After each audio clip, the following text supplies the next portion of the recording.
নমস্কার বন্ধুরা, তোমরা দেখছো আমার ইউটিউব চ্যানেল মেডিকেল লাইক, আর আমি রয়েছি তোমার সাথে প্রশান্ত। তো আজকের আমরা এই ভিডিওটিতে আর একটি গুরুত্বপূর্ণ এবং ইম্পর্টেন্ট টপিক নিয়ে যেটা তোমাদের সামনে তুলে ধরতে চলেছি আজকের আমরা এই ভিডিওটির মাধ্যমে। এবং আজকের আমরা এই ভিডিওটির মাধ্যমে তোমরা জানতে পারবে ওয়েস্ট বেঙ্গল নার্সিং কাউন্সিলের ডিপার্টমেন্টের আন্ডারে যে সমস্ত ক্যান্ডিডেট এবং যে সমস্ত স্টুডেন্টরা তোমরা রিসিভ প্রকারে রেজিস্ট্রেশনের জন্য অ্যাপ্লাই করেছিলে, সেই সমস্ত স্টুডেন্টদের উদ্দেশ্যে বিশেষ করে ভিডিওটি খুবই গুরুত্বপূর্ণ হতে চলেছে। তার কারণ হচ্ছে ভিডিওটি শুরু থেকে শেষ পর্যন্ত দেখবে এবং ভিডিওটির মাধ্যমে বলা হয়েছে যে সমস্ত ক্যান্ডিডেটে তোমাদেরকে এনওসি অর্থাৎ রিসিভ প্রকারে রেজিস্ট্রেশন করার পরে ভেরিফিকেশান করার পরে তোমাদের যে প্রিভিয়াস কাউন্সিল থেকে তুমি পড়ে এসেছো, সেই প্রিভিয়াস কাউন্সিলে বা সেই তোমাদেরকে কলেজের আন্ডারে তোমাদেরকে একটা এনওসি পাঠানো হয়। ঠিক আছে, তো সেই এনওসির এসএমএসটা প্রোভাইড করা হয় ওয়েস্ট বেঙ্গল নার্সিং কাউন্সিলের ভেরিফিকেশানের দিনে এবং এই ডিপার্টমেন্টের আন্ডার থেকে। ওয়েস্ট বেঙ্গল ডিপার্টমেন্টের আন্ডারে তোমার রেজিস্ট্রেশন জেনারেশন হবে না, তো প্রত্যেক স্টুডেন্টরা এটাই তোমরা জানো। এবং সেটা কারণ হচ্ছে কি, আর ভেরিফিকেশানের পরে সবথেকে গুরুত্বপূর্ণ কাজ হচ্ছে তোমার কি না, তোমার এসএমএস অর্থাৎ নো অবজেকশন সার্টিফিকেট।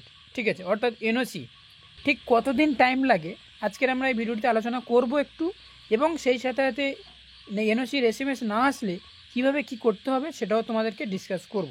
ঠিক আছে, আমরা প্রত্যেকে ভেরিফিকেশান অলরেডি হয়ে গিয়েছে। যে সমস্ত ক্যান্ডিডেট আমরা এনওসির এসএমএসের জন্য আমরা অপেক্ষা করছি, প্রত্যেক স্টুডেন্টদের তোমাদেরকে ভেরিফিকেশান হয়ে গিয়েছে। ঠিক আছে, তো হয়ে যাওয়ার পরে তোমাদেরকে যে কাজটা থাকে সেটা হচ্ছে এনওসি অ্যাকচুয়ালি কবে আসবে এবং কেন এত দেরি করে। ঠিক আছে, সেটা হচ্ছে কি, দেখো যে তোমাদের ভেরিফিকেশানের পরে এনওসির এসএমএসের জন্য আমাদেরকে আলটিমেটলি 3 মান্থ ওয়েট করতে হয়, অ্যাপ্রক্স 3 মান্থ। ঠিক আছে, এই 3 মান্থের মধ্যে তোমাদেরকে কেমনভাবে তোমাদেরকে এনওসি পাঠানো হয়, দেখো ভেরিফিকেশানের ঠিক পরে যে মাসে তোমাদেরকে ভেরিফিকেশান হবে সেই মাসের সেন্ড করা হবে না তোমার এনওসির এসএমএস। ঠিক আছে, অর্থাৎ এনওসির কাজ কোনো তোমাকে পাঠানো হবে না। ঠিক আছে, কী করতে হবে, first week of the next month. এখানে স্পষ্টভাবে বলে দেওয়া আছে কি, verification of the documents on verification date and send the SMS against the candidate to previous council on first week of next month. এখানে বলা হয়েছে যে মাসে তোমাকে ভেরিফিকেশান হবে এবং সেই মান্থে, ঠিক আছে, সেই মান্থের তার পরের মান্থের ঠিক ফার্স্ট উইকে, সাপোজ হচ্ছে তোমার জানুয়ারি মাসে ভেরিফিকেশান হয়েছে এবং ফেব্রুয়ারি মাসের ফার্স্ট উইকে তোমাকে এনওসির জন্যে সেন্ড করা হবে, তোমার এনওসির এসএমএসটা তোমাকে সেন্ড করা হবে তোমার প্রিভিয়াস কাউন্সিলে। এবং প্রিভিয়াস কাউন্সিল থেকে তোমাকে যদি রেসপন্স আসে, এই রেসপন্স আসতে তোমাকে অ্যাপ্রক্স 3 মান্থ টাইম লাগে। ঠিক আছে, এবং এই 3 মান্থ টাইম লাগে এবং 3 মান্থ পরে তোমাকে ব্যাক আসে তোমার সেই ক্যান্ডিডেটের মোবাইল নাম্বারে, যেহেতু তোমার মোবাইল নাম্বার দিয়ে তুমি এই অ্যাপ্লিকেশান করেছিলে এবং অ্যাপ্লিকেশানে তোমাকে এসএমএস আসে অ্যাকচুয়ালি। ঠিক আছে, এবার তোমাদেরকে যে কাজটি হয় সেটা হচ্ছে কি, প্রচুর ক্যান্ডিডেট এখানে অ্যাপ্লাই করা হয় এবং এটা অ্যাপ্লাই করার সেজন্য তোমাদেরকে টাইম লাগে, এক এক করে হয়ে আসতে টাইম লাগে।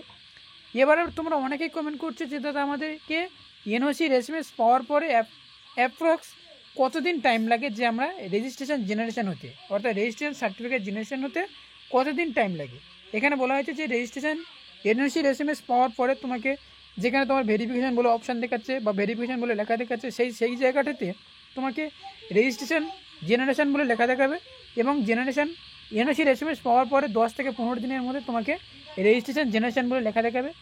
এবং এনওসির জেনারেশন পাওয়ার পরে তোমাকে 10 দিন পরে তোমাদেরকে যেতে হবে মনডে এবং ওয়েডনেসডে, এই যে কোনো দুটো বারের মধ্যে একটা বারে তোমাকে যেতে হবে 10টা থেকে 12টার মধ্যে তোমাকে, এবং হলিডে ছাড়া সেটা তোমাকে সেখানে যেতে হবে এনওসির এসএমএস নেওয়ার জন্য। ওয়েস্ট বেঙ্গল আন্ডারের যে সমস্ত ক্যান্ডিডেট রয়েছে সেই সমস্ত আন্ডারের যে সমস্ত ক্যান্ডিডেট তোমরা রিসিভ প্রকারে রেজিস্ট্রেশন আনতে যাবে, এখন নতুন একটা আপডেট এসেছে, সেটা হচ্ছে কি, পার ডে 150 জন ক্যান্ডিডেটকে অর্থাৎ 150 জন ক্যান্ডিডেটকে এই রিসিভ প্রকারে রেজিস্ট্রেশন সার্টিফিকেট দেওয়া হবে।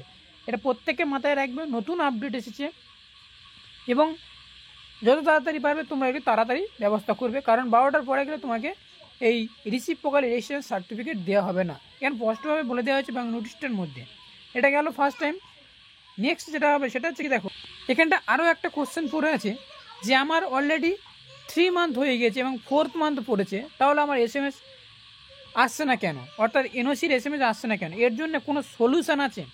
এক্ষেত্রে আমি তোমাদেরকে বলবো, সলিউশন যদি তোমাদেরকে প্রোভাইড করি তোমরাও সেক্ষেত্রে তোমরা সেই জিনিসটা বুঝতে পারবে। ঠিক আছে, এখানে অনেক ইউটিউবে থেকেই এবং তোমাদেরকে রিকমেন্ড করবে যে তোমরা ওয়েস্ট বেঙ্গল নার্সিং কাউন্সিলের যে কন্ট্যাক্ট নম্বর রয়েছে এবং ইমেল আইডি রয়েছে বা জিমেল আইডি রয়েছে, সেখান থেকে তোমরা কমেন্ট করতে পারো বা সেখান থেকে তোমরা কন্ট্যাক্ট করতে পারো।